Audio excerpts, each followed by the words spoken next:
આજથી લગભગ 20 દિવસ પહેલાં રેડની અંદર પ્રાથમિક દ્રષ્ટિએ એવું જણાયું હતું કે કદાચ આ બનાવટી દૂધ હોઈ શકે. એના આધારે ગુનો દાખલ કરી અને સાબરકાંઠા એલસીબીએ આગળ તપાસ હાથ ધરેલી, જેમાં એફઆઈઆરના તમામ આરોપીને અત્યાર સુધીમાં પકડી લેવામાં આવ્યા છે.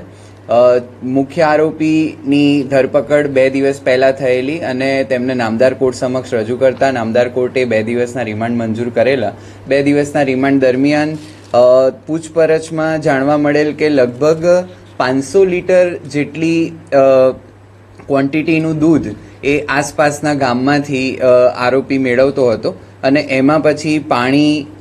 Way powder, SMP powder, caustic soda, palmolein, soybean oil વગેરે જેવા અલગ અલગ પદાર્થો ભેળવી અને ક્વોન્ટિટી વધારી, એટલે કે લગભગ 1700 થી 2000 લીટર જેટલું દૂધ એમાંથી બનાવતા હતા અને આસપાસના ગામોમાં એ દૂધનું વેચાણ કરિયાણાની દુકાનો પર પણ પોતે પેકિંગ કરીને દૂધ અને છાશ એ બંને આપવામાં આવતું હતું.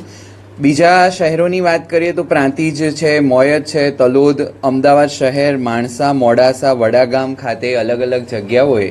આ દૂધ અને છાશ જે છે એ વેચાણ કરવામાં આવતું હતું.